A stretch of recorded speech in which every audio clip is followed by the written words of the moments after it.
دین کل رسول پاک کی ذات سے ہے اللہ کا دین، لیکن اس کی الف سے لے کر یا تک اگر کسی نے بیان کیا ہے تو رسول کی ذات نے. اگر حضور کی ذات مشکوک ہو گئی تو دین بھی مشکوک ہو گیا، دین میں بھی شک پیدا ہو جائے گا. اس لیے میرے عزیزو، حضور پاک صلی اللہ تعالی علیہ وسلم کی ذات کے متعلق جو عقائد ہمیں رکھنا ہے وہ اتنے امپورٹنٹ ہے کہ قرآن اور ہمارا دین سب کچھ کھڑا ہے کس پر؟ حضور پاک کی ذات پر. اور تمام یہود و نصارہ مشرکین نے مل کر کے دین میں نقص پیدا کرنے کی کوشش نہیں کی، بلکہ حضور کی ذات میں، کہ یہاں اگر ڈیمیج کر دیں تو پورا دین کھوکھلا ہو جائے گا، دین کھوکھلا ہو جائے گا. اسی لیے ہر ایک نے ہمیں یہی بتایا. اب اقبال نے یہ بھی کہا ہے، بمصطفیٰ برساں خیش کے دی ہماوست، فارسی میں ہے بمصطفیٰ برساں خیش کے دی ہماوست، گر او نہ رسیدی تمام بول حبیست. فرماتے ہیں اپنے آپ کو رسول پاک تک پہنچا دے، یہی دین ہے. اگر تو حضور کے قدموں تک پہنچ گیا یہی دین ہے، اور اگر تو وہاں تک نہیں پہنچا تو تجھ میں اور ابو لہب میں کوئی فرق بھی نہیں ہے، تمام کا تمام ابو لہبی ہے، کیونکہ وہ قریب رہ کر کے بھی حضور تک نہیں پہنچ سکا. تو اگر نبی کونین صلی اللہ علیہ وسلم کی ذات کو چھوڑ کر کے تم کوئی فلسفہ اخذ کرنا چاہو تو یہ دین ہے ہی نہیں ہمارا. اب یہاں پر بعض لوگ ہمیں یہ طعن و تشنیع کرتے ہیں، یہ سنی لوگ حضور پاک صلی اللہ تعالی علیہ وسلم کی ذات اور ان کی محبت میں غلو کرتے ہیں. غلو کا مطلب ہوتا ہے اوور کر جاتے ہیں. میرے عزیز، ہم اوور نہیں کرتے، بلکہ ہم نے مغز کو سمجھا ہے کہ اگر اس مغز میں ذرا برابر بھی خرابی آ گئی تو نہ تم اللہ تک پہنچ پاؤ گے، نہ قرآن کی کوئی آیت سمجھ پاؤ گے. اللہ رب العزت ہے، اللہ ہے نا، اسی نے پیدا کیا، وہی پال رہا ہے. کس نے بتایا؟ ڈائریکٹ اللہ نے تو نہیں بتایا، اللہ ہے. یہ اللہ کے متعلق بھی عقیدہ ہم کو ملا ہے تو رسول کی ذات سے. اور قرآن بھی دیکھیں، اللہ نے ڈائریکٹ یہ نہیں کہا اے مومنو میں ایک ہوں. اللہ نے ڈائریکٹ مخاطب نہیں کیا بندوں کو، یا اے انسانوں میں ایک ہوں، بلکہ اللہ یوں کہہ رہا ہے قل هو اللہ احد. اے محبوب آپ کہہ دیں کہ اللہ ایک ہے. دیکھیں رسول پاک کی ذات سے ہی وحدانیت کا اقرار کرایا جا رہا ہے. یعنی اللہ کے ایک ہونے کا عقیدہ بھی اگر تمہارے پاس ہے، تم وحدانیت کے قائل ہو بھی، تو یہ بھی نبی کی دین ہے، میرے آقا صلی اللہ تعالی علیہ وسلم کی عطا ہے. اور اب جا کر کے بعض لوگوں نے، ایک میرے پڑھنے کے زمانے کی بات ہے، 2009 میں ایک فتویٰ صادر ہوا پاکستان کے ایک بڑے مدرسے سے. فتوے کا ٹائٹل تھا اوپر ان الدین لا يحتاج الى احد حتى الى الرسول صلی اللہ علیہ وسلم، جس میں یہ لکھا ہوا تھا دین کسی کا محتاج نہیں یہاں تک کہ رسول کا بھی محتاج نہیں. یہ فتوے میں لکھا گیا تھا دین کسی کا محتاج نہیں یہاں تک کہ رسول کو کی بھی ضرورت نہیں دین کو. یہ کہاں سے آئی باتیں؟ ایک بڑے مدرسے کا فتویٰ ہے، بڑے ادارے کا فتویٰ ہے. جب یہ فتویٰ آیا میں اس کا عینی شاہد ہوں، گواہ ہوں. میرے شیخ محترم حضور تاج الشریعہ رحمۃ اللہ تعالی علیہ نے اس کا رد لکھنا شروع کیا، اور پھر فتوے کے رد میں ایک کتاب شائع ہوئی پوری عربی میں، اور یہ مصر سے چھپ کر کے سب میں تقسیم بھی ہوئی. کہ آج کے زمانے میں آ کر کے لوگ یہ کہہ رہے ہیں کہ دین کو اب رسول کی ضرورت نہیں ہے، دین کو اب معاذ اللہ رب العالمین رسول کی ضرورت نہیں ہے. اس کے رد میں آپ نے کتاب لکھی سد المشارع فی الرد علی من یقول ان الدین لا يحتاج الى الشارع. یعنی اس کے لیے یہ رد ہے، راستے بند کرنے کا ایک کتاب ہے جو یہ کہتا ہے کہ دین کو اب رسول کی ضرورت نہیں. اس پر ہمارے شیخ نے، ہمارے مرشد نے جو دلائل لکھے ہیں وہ پڑھنے کے قابل ہیں. انہوں نے روز اول سے لے کر قیامت تک، بلکہ قیامت کے بعد جنت میں جانے تک کے تذکرے کیے. تم ایک دن بھی رسول کے بغیر جی نہیں سکتے. رسول کی محتاجی نہیں ہے تمہیں، رسول کی ضرورت نہیں ہے. ارے تم تو تم ہو، ہے خلیل اللہ کو حاجت رسول اللہ کی. ہاں، انبیاء کرام علیہ السلام کو بھی حاجت ہے رسول پاک کی. اور تم کہہ رہے ہو کون سا منہ ہے تمہارا کہ دین کو اب رسول کی ضرورت نہیں رہ گئی. معاذ اللہ رب العالمین. اب میں آپ کو بتاتا ہوں، چلیں تم کہاں کہاں سے نبی کو نکالو گے. تمہارا پھر ایمان بھی نہیں رہا، نہ تم دین میں ہو نہ تم اسلام میں ہو اگر نبی کی ذات کو چھوڑا. ارے میاں، جس وقت ہم پیدا ہوئے کان میں جب ہمیں اذان دی گئی تو جہاں اللہ کی شہادت، اللہ کی گواہی دی گئی، ساتھ میں یہ بھی کہا گیا اشہد ان محمد رسول اللہ. کیا نہیں کہا گیا تھا کان میں؟ اذان کا لفظ ہے. پیدا ہوتے ہی رسول کی گواہی تمہارے کانوں میں پڑ گئی ہے. میں گواہی دیتا ہوں کہ محمد صلی اللہ علیہ وسلم اللہ کے رسول ہیں. اور اس کے بعد جب تم ہوش میں آئے یا تمہاری عقل اب سلامت ہوئی، تم دین کی طرف احکام کے مکلف ہوئے. کون سا ایسا دن ہے جس دن مسجدوں سے آواز نہ آتی ہو اشہد ان محمد رسول اللہ. میاں، یہاں تو عبادت کس کی ہو رہی ہے؟ مسجد میں کس کی ہوتی ہے؟ اللہ کی عبادت ہوتی ہے. اللہ کی عبادت میں جب بلانا ہے لوگوں کو، اذان بلانے کے لیے ہے نا، تو رسول کی گواہی کیوں دی جا رہی ہے؟ مؤذن یہ کیوں کہہ رہا ہے اشہد ان محمد رسول اللہ، میں گواہی دیتا ہوں محمد اللہ کے رسول ہیں؟ ارے اللہ کی عبادت ہے، مسجد اللہ کی ہے، سجدہ اللہ کا ہے، لوگوں کو بلانا بھی اللہ کی طرف سے ہے.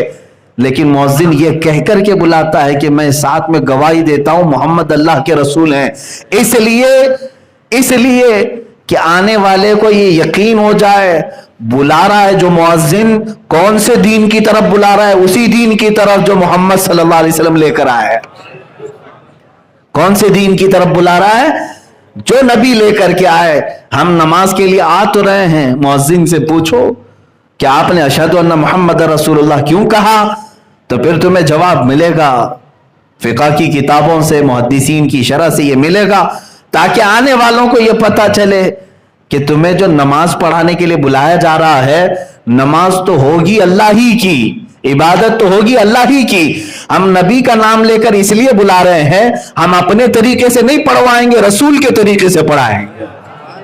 جو محمد صلی اللہ تعالی علیہ وسلم طریقہ بتا کر گئے ہیں اسی طریقے پر نماز ہوگی. اس لیے ہماری مسجدوں میں کبھی نبی کے نام سے کوئی وقت خالی رہا ہی نہیں. تم کہاں کہاں سے نکالو، تم جمع تفریق کر کے الگ الگ ہر چیز کو لے کر کے آؤ.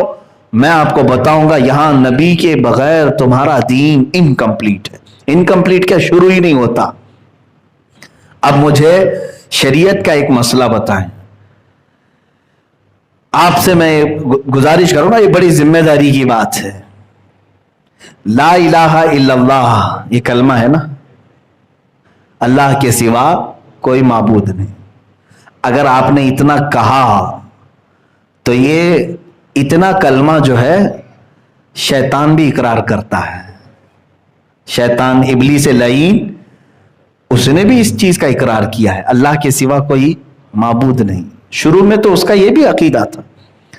بات اس کی کہاں سے نکلی؟ آدم علیہ السلام سے. نبی سے اختلاف ہوا تو کلمے میں اسی لیے جوڑا گیا جب تک تم محمد الرسول اللہ نہیں کہو گے پورے مسلمان ہو ہی نہیں سکتے. اگر تم نے صرف کلمہ توحید یعنی صرف لا الہ الا اللہ کہا تو مسلمان نہیں. جب تک دوسرا جملہ نہیں کہو گے، محمد الرسول اللہ نہیں کہو گے. یہیں سے پتا چلا کہ رسول کی حاجت کس قدر ہے دین میں. اسی لیے میرے عزیزو، اللہ کے نبی نے یوں ہی نہیں فرمایا لا یؤمن احدکم حتی اکون احب الیہ من والدہ وولدہ والناس اجمعین.